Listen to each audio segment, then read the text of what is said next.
Queridos hermanos, sea la gracia y la bendición del Señor Jesucristo en sus vidas. Hoy nos encontramos para continuar con este tema relevante correspondiente a la juventud con propósito. Y hoy quisiéramos tratar razones por las cuales un joven abandona la iglesia. ¿Por qué un joven deja la iglesia? ¿Dónde está la raíz del problema? Y quisiéramos que se pudiera observar esto a través del mensaje de las Sagradas Escrituras. Así que mis hermanos, vamos a estar orando al Señor, a darle gracias por este tiempo y con la bendición del Altísimo poder dar luces y sobre todo poder ser edificados en este tema. Vamos a orar al Señor. Padre, en el infinito y glorioso nombre de Jesucristo, tu Hijo amado, queremos darte gracias, Señor, por este tiempo especial que tú nos concedes, la dicha, la bendición de reunirnos, de congregarnos en tu santo nombre. Padre, para atender este tema tan especial de la juventud, este tema que corresponde a de los aspectos más relevantes de la iglesia, Señor. Por ello te damos gracias, Señor. Ayúdanos, asístenos como padres, como hermanos, como iglesia, Señor. Quienes nos escuchan ahora, quienes lo harán posteriormente, Padre, rogamos tu bendición, Altísimo Dios. Necesitamos de ti, Señor. Ayúdanos, por favor. Trae claridad a nuestra mente, a nuestros corazones, a nuestra vida. Trae claridad a cada uno de nosotros, Señor. Te lo rogamos, Santísimo Dios. De manera muy especial te lo pedimos. Te pedimos por la juventud de nuestros días, Señor. En el nombre de nuestro Señor Jesucristo, en quien hemos orado. Amén y amén. Bien, damos las gracias a quienes nos saludan en este momento especial de la noche. A nuestros hermanos Nicolás López, a su esposita Karen, Dios los bendiga. A Glorita Sánchez, también Dios la bendiga poderosamente. Y a todos mis hermanos, que Dios los guarde. Bien, ustedes pueden dejar sus comentarios, pueden dar sus aportes, claro, de eso se trata. Eh, ¿Por qué los jóvenes abandonan las iglesias? Esa fue la pregunta de un padre con respuesta y con referencia al video del miércoles anterior. El miércoles anterior pudimos ver a un joven hablando con mucha prioridad, con mucho criterio y con mucha claridad de su vida como cristiano, de su vida como creyente. Y algún padre de familia pues me hizo la siguiente observación, me dijo, quisiera ver a mi hijo, quisiera que mi hijo fuera como él.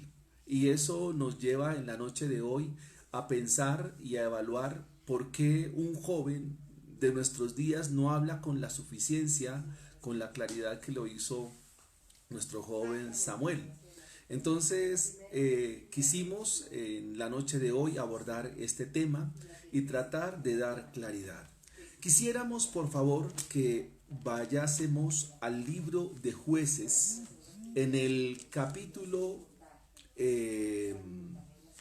1 y vamos a encontrar a las escrituras hablando acerca del tema. Y si ustedes gustan, quisiéramos que miráramos el libro de Jueces en el capítulo 2. El libro de los Jueces es un libro muy interesante en la escritura porque es un libro que nos habla de la apostasía de los hijos de Dios. Curiosamente, la apostasía de quienes debieran tener firmeza en la fe. Cuando vamos a este libro de los Jueces podemos encontrar el debacle en la vida espiritual de los hijos de Israel.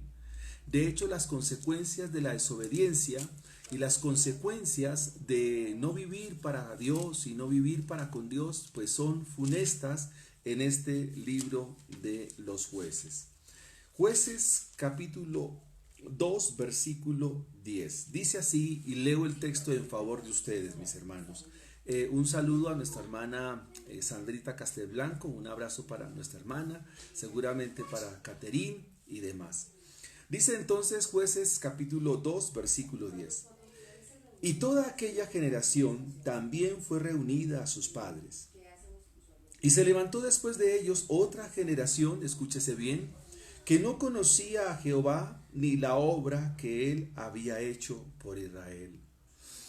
Después los hijos de Israel hicieron lo malo ante los ojos de Jehová y sirvieron a los Baales. Dejaron a Jehová, el Dios de sus padres, que los había sacado de la tierra de Egipto, y se fueron tras otros dioses, los dioses de los pueblos que estaban en sus alrededores, a los cuales adoraron y provocaron a ira a Jehová.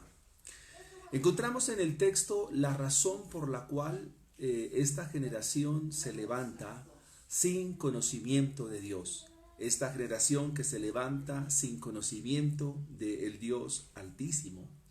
El libro de los Jueces es el libro posterior a Josué.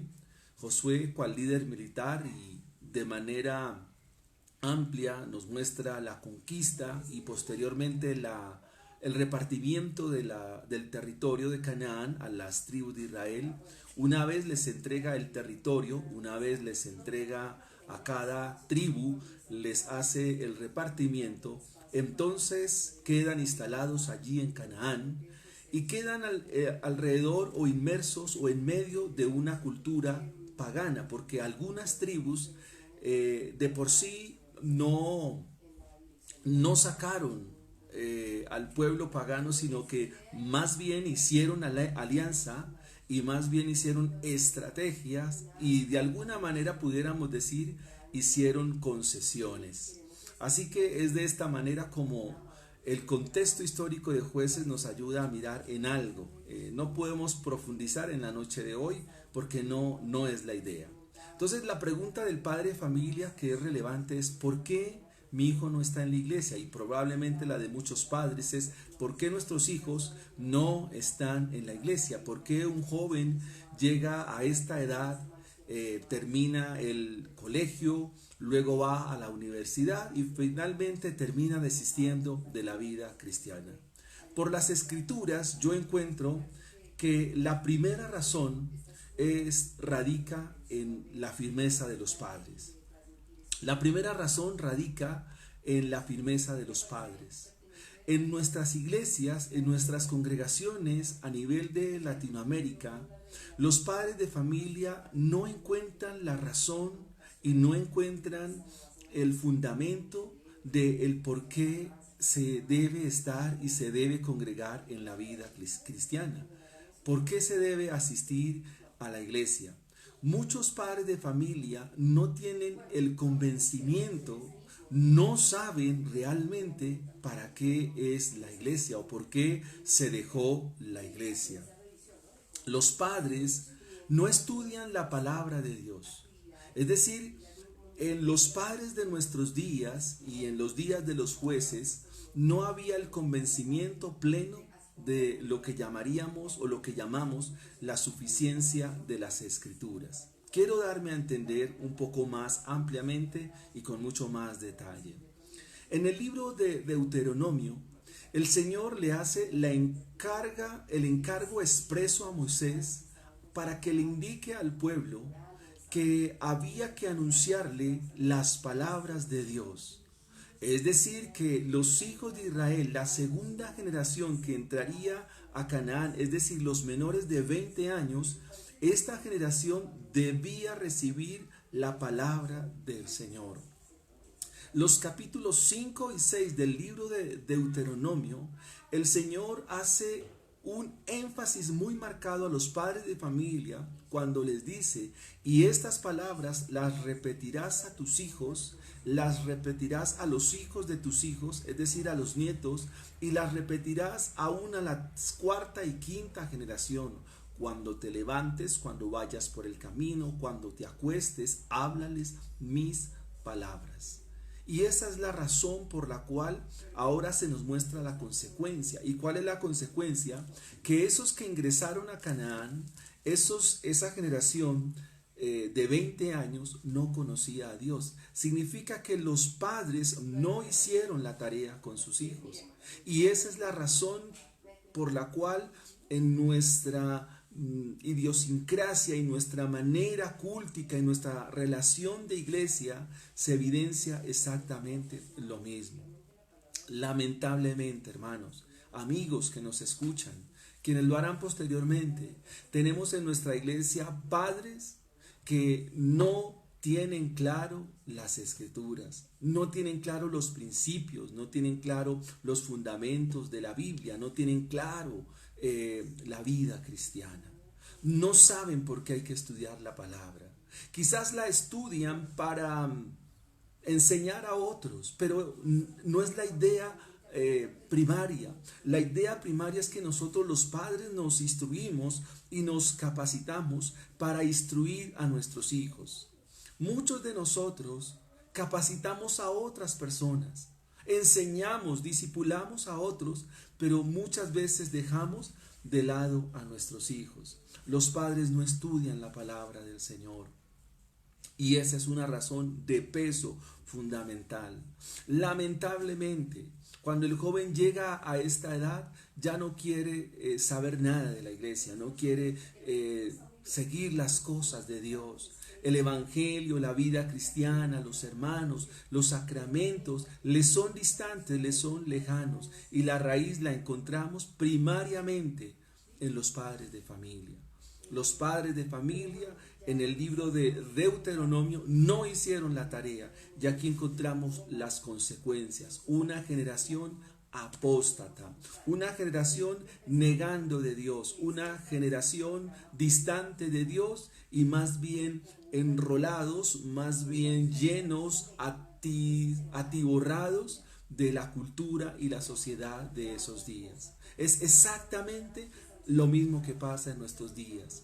Nuestros jóvenes en nuestras iglesias están llenos más de la cultura, más de la sociedad, más de otras cosas que de la misma vida cristiana. Los padres son responsables. Y yo quisiera hoy llamar la atención a los padres de familia.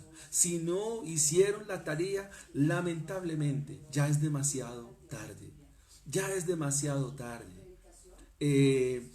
La enseñanza de la Biblia es con los niños y había que hacerla tempranamente, había que hacerla a tierna edad, hay que hacerla, y por eso es importante los niños en nuestra iglesia. Los padres entonces no estudian la palabra del Señor, no saben por qué toca asistir a la iglesia, no ven la iglesia como un lugar de entrenamiento, no ven la iglesia como un lugar donde yo me instruyo, un lugar donde yo aprendo, tomo nota para edificar a mis hijos. Lamentablemente, y he usado esa palabra porque es una tragedia en nuestros días, es de mucho dolor, de mucha amargura y de mucha tristeza. Otra razón es porque los padres a los hijos nunca los vemos como creyentes. Eso significa que nunca vemos las prioridades de la vida cristiana en ellos, porque caemos en una idea bastante extraña. Yo diría, hermanos, y con base a lo que nos escriben, una idea muy católica. Y eso significa que el hecho de que yo como papá sea cristiano, como que por derecho, como que por simple y llana causa o por expresa consecuencia, entonces mis hijos son cristianos. Y ese es un error tremendo. Esa es una mentira que engaña. Si yo como papá creo eso, estoy en un gravísimo error. ¿Por qué, hermanos? Porque Dios en primera instancia no tiene nietos. Y la relación de Dios es una relación unipersonal. La salvación es de carácter individual. El hecho de que yo como padre sea creyente significa que mis hijas sean creyentes. No, no lo son. Mis hijas tendrán que experimentar el evangelio en sus vidas. Dios en su misericordia, si así Él lo quiere, se revelará. Y mi deber como padre mi responsabilidad como padre es enseñarles el evangelio. es enseñarles la vida cristiana, es enseñarles de los parámetros, de los principios y convicciones que traza nuestra Biblia a mí como papá, que soy creyente. Ahora, ¿cuál sería el remedio, el antídoto? ¿Qué podemos hacer? En primera instancia, rogar a Dios. Segundo, tener la bendición, la dicha de ver la iglesia como es, por donde es. Ver la iglesia como ese lugar donde yo trato con mi pecado, porque en el fondo, si yo no hago la tarea como padre, es rebeldía, hermanos. En el fondo, si yo no hago la tarea como padre, me estoy subordinando, insubordinando o no estoy atendiendo. Y eso es lo primero que hay que hacer. Segundo, rogar a Dios que tenga misericordia de nuestros hijos y de esa misma manera comenzar a entablar principios, a establecer principios, dar principios en la casa. Lastimosamente, hermanos y amigos, en nuestros días las cosas de Dios son tan tomadas en poco y los padres nos volvemos alcahuetes de nuestros hijos. En la casa ya no mandan los padres, ya no dirigen los padres, sino que realmente quienes están dirigiendo la casa, dirigiendo los hogares son los mismos hijos. Los padres son los títeres de los hijos. Lastimosamente es así. Esa es la razón principal. La Biblia nos lo muestra claramente. Otra tercera razón es que, la tercera razón se desprende de las dos primeras. Hemos dicho que el papá tiene la responsabilidad de levantar a sus hijos. Tiene la responsabilidad de modelar el evangelio, de ver los hijos como creyentes. Y de estas dos se desprende la otra, y es que el papá en muchas ocasiones o en la mayoría de casos, la responsabilidad de la instrucción bíblica y la enseñanza de la Biblia se la delegan a quién, al pastor, a los líderes.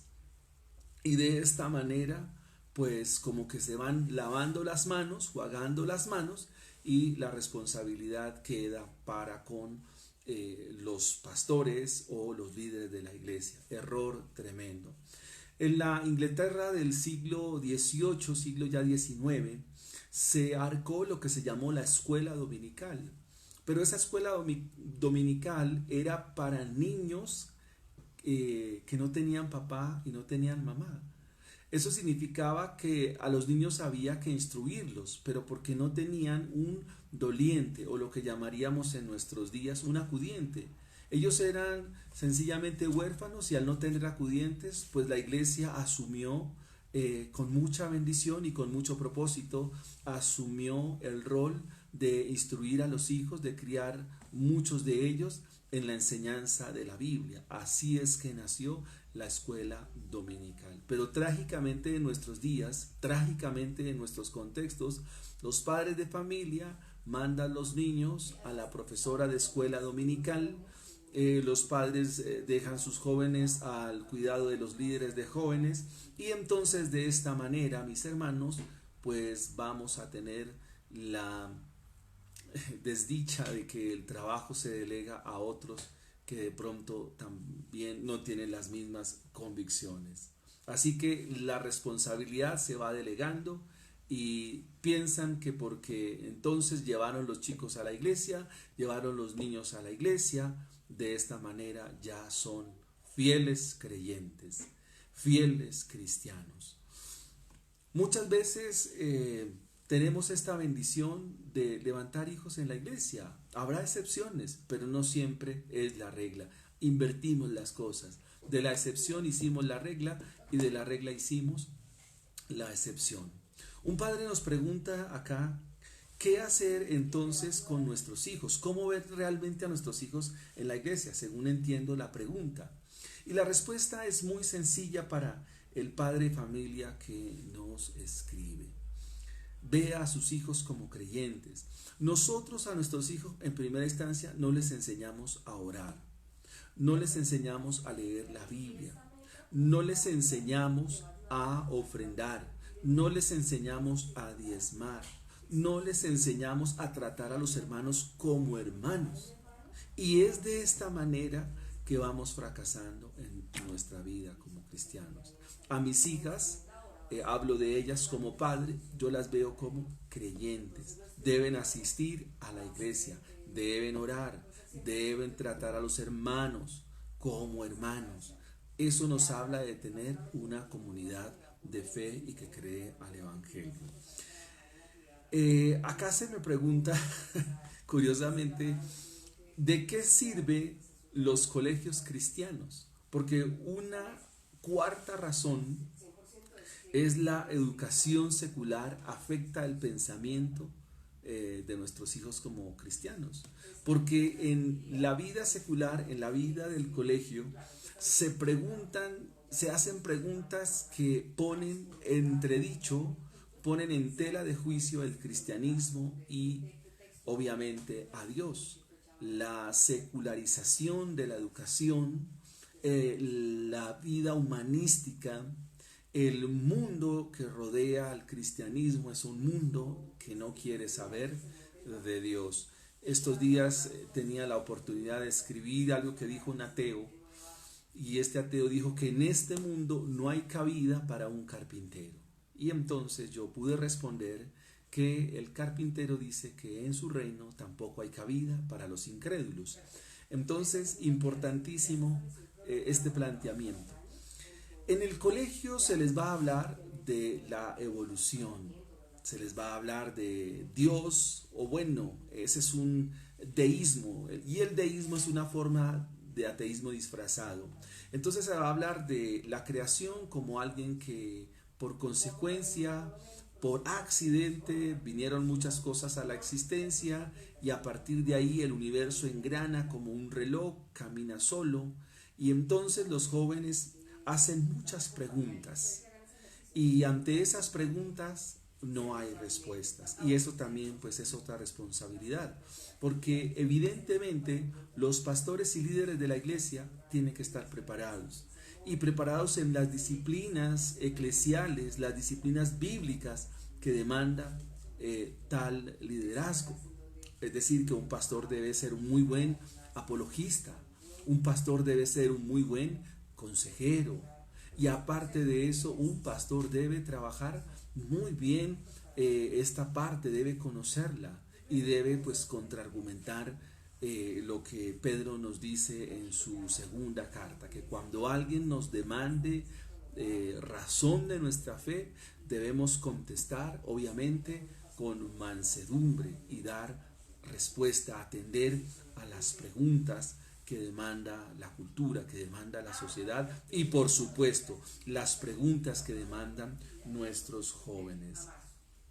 A partir de como ese peligro que se dio en los jóvenes, de que ahora en los colegios públicos y universidades entonces los estaban acechando, bombardeando con preguntas. Entonces la iglesia cristiana se inventaron los colegios cristianos y dijeron, claro, esta es la solución, vamos a inventarnos colegios cristianos donde ponemos a los hijos de los cristianos y con eso no hay ningún problema. Gravísimo, porque el problema inicial del ser humano está en su corazón.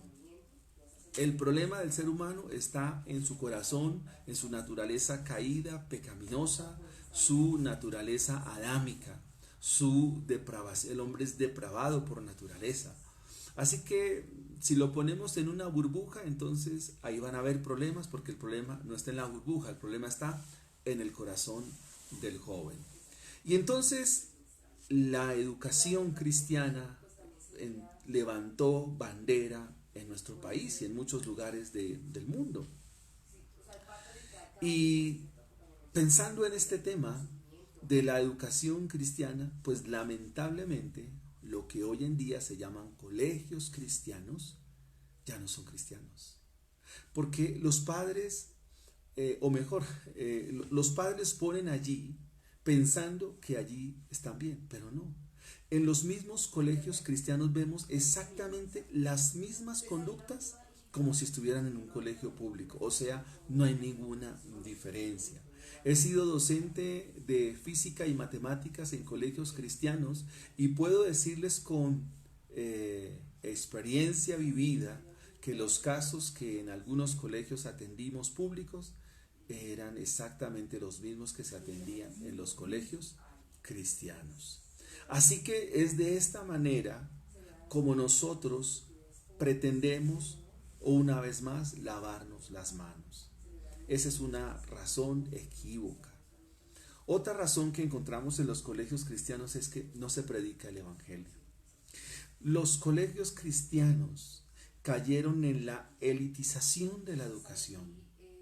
O sea, entraron a competir más por rescatar los hijos que están allí, los hijos de los creyentes. Entraron más por rescatar a jóvenes cristianos de las garras y las fauces del enemigo. Entraron más a competir por ganar hartos puestos, lograr grandes puntajes en el ICFES, grandes promedios, para más bien cobrar pensiones altas, y de esta manera perdieron de vista el enfoque de la educación cristiana. Perdieron ese, entre comillas, ese apostolado de enseñar, predicar y anunciar el evangelio, y se dedicaron más a la competencia contra otros colegios por mirar qué estándares se logran para así tener lucro. Es decir, cayeron en una trampa. Lastimosamente, debo decirlo así, con mucha franqueza y con mucha honestidad. Perdieron de vista la educación cristiana en ese fin. Y hoy en día encontramos profesores cristianos que no saben de nada del cristianismo. O sea, lo que predican es de lo que escuchan, pero no son profesores que profundizan en el conocimiento de las escrituras, porque los he tenido por compañeros, porque he estado en colegios durante muchos años, y debo decir con mucho respeto, con mucha propiedad, hermanos, que dentro de la educación cristiana muchos profesores hablan sandeces, hablan cosas que no tienen nada que ver con el cristianismo o lo que les enseñan en la iglesia, pero no hay un verdadero crecimiento espiritual en los profes. Lastimosamente, muchos profes cristianos terminan involucrados con estudiantes, terminan en relaciones ilícitas con estudiantes. Eso se vive en los colegios cristianos. Así que esa es otra razón equívoca, pretender que si tengo a mi hijo en un colegio cristiano, entonces esto me salva la responsabilidad. Muchas veces el padre de familia confía en que en el colegio se le está instruyendo con valores cristianos, pero a veces no es así. No es así, lamentablemente. Otra razón es que la iglesia se ve como un lugar de beneficencia y a Dios como un benefactor. Otro error terrible. Y entonces se comienzan a usar algo que se llaman los ganchos. Y como nosotros somos buenos fabricando ídolos, entonces el primer gancho o el primer ídolo que fabricamos fue a través de la música. Entonces pretendemos que por la música nuestros hijos lleguen al evangelio. Y ahí nos toca hacer un examen muy definido, un examen con mucho filtro, porque mucho de lo que llamamos música cristiana, pues no es música cristiana. Otro movimiento que se inventaron en la iglesia fue el ministerio de danzas. Bueno, entonces los padres de familia, metamos al muchacho al ministerio de danzas, y que estando en el ministerio de danzas, entonces ahí logramos que nuestro hijo sea un buen creyente. Otro error. Otro gancho, otro elemento que nos inventamos en la iglesia fue el teatro. Y entonces nació el teatro cristiano. ¿Está mal esto? No, sino es como, o lo que quiero señalar es que esto no puede suplantar la responsabilidad de los padres. Y nos remitimos a la primera razón. ¿Por qué? Porque dentro de todo esto que inventamos en la iglesia, nada de esto surte efecto. Porque nos hemos dado cuenta de que los jóvenes están en el ministerio de teatro de la iglesia, están en el ministerio de danzas, ministerio de la música, pero realmente encontramos que esto lo hicieron fue por figurar, no lo hicieron con convicción, no lo hicieron anclados en una fe firme, una fe fuerte, una fe sólida. No se hizo de esta manera. Y nos fuimos inventando una serie de cosas en las iglesias. Ahora nació el ministerio de las TICs en la iglesia, las telecomunicaciones en la iglesia. Entonces, no, mi hijo es bueno para hacer videos, mi hijo es muy bueno editando videos, mi hijo es muy bueno colaborando en esta parte, pongámoslo ahí porque como lo tengo ahí en ese servicio en la iglesia, entonces mi hijo es creyente.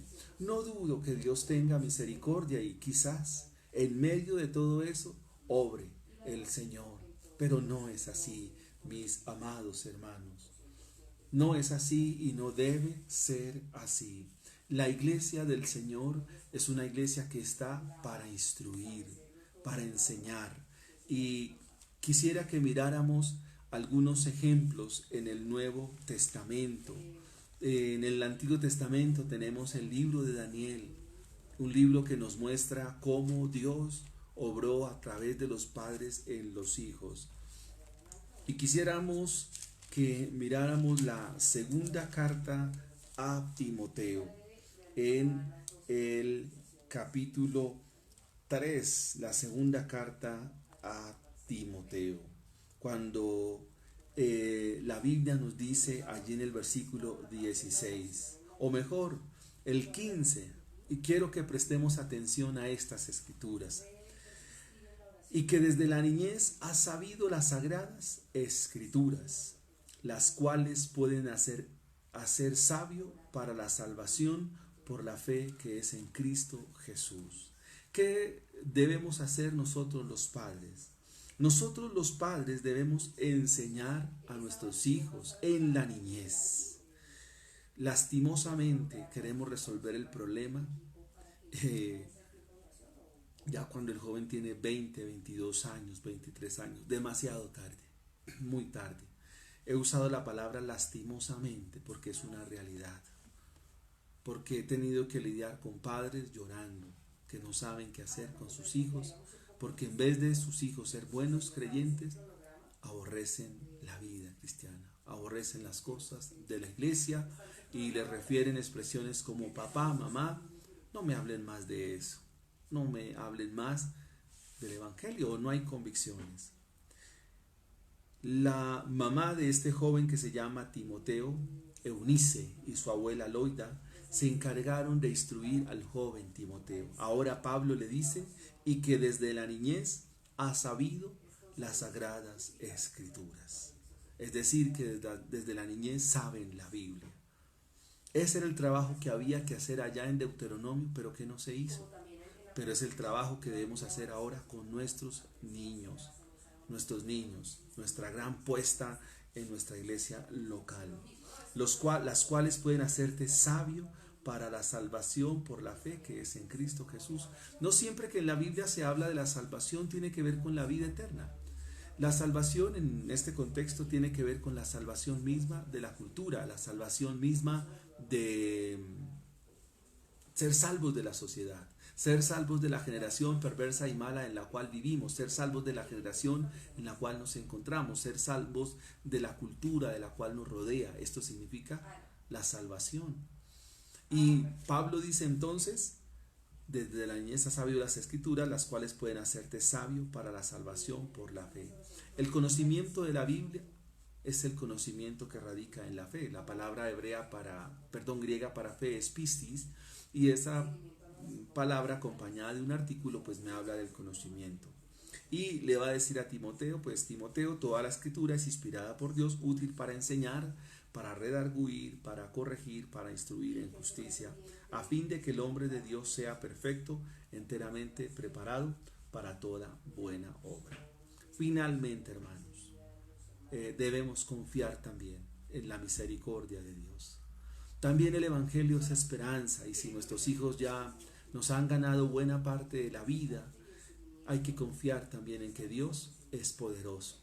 Pero debemos hacer la tarea como padres. Si tenemos jóvenes en la iglesia, tenemos hermanos en la iglesia que están atravesando por este momento, bueno, los padres deben presentar el Evangelio, deben orar, si no lo hicieron en la niñez, no lo hicieron en la juventud, bueno, este es un tiempo para que vuelvan y le presenten el Evangelio. presente en las Escrituras, pero a veces actuamos insolentemente y actuamos de manera equívoca. Con mucha tristeza y dolor puedo decirlo. Hemos terminado en el programa de hoy. Para el próximo miércoles es probable que tengamos un invitado para que podamos hablar y conversar de este tema en su programa En Perspectiva Bíblica. Gracias a nuestros hermanos que nos acompañaron y a quienes lo harán posteriormente. Sea Dios bendiciendo sus vidas y les conceda una noche para descansar y para reposar. Oremos al Señor. Eterno Padre que estás en el cielo, queremos darte gracias por la bendición que tuvimos de poder meditar en esto que se llama la vida cristiana. Razones por las cuales los jóvenes ya no están en la iglesia, razones por las cuales un joven abandona la iglesia. Ayuda a los padres de ahora, ayúdanos a nosotros los que aún tenemos niños. Padre, te rogamos y te suplicamos, Dios, que nos concedas esa gracia y esa misericordia de poder seguir caminando para la gloria de tu santo nombre. Ayúdanos, por favor, a no olvidar la tarea como padres y rogamos que tu gracia y tu bendición nos sustente y nos acompañe. En Cristo Jesús, amén y amén. Dios los bendiga, mis amados hermanos. Gracias, Sandrita, por su compañía y un abrazo y feliz noche para todos.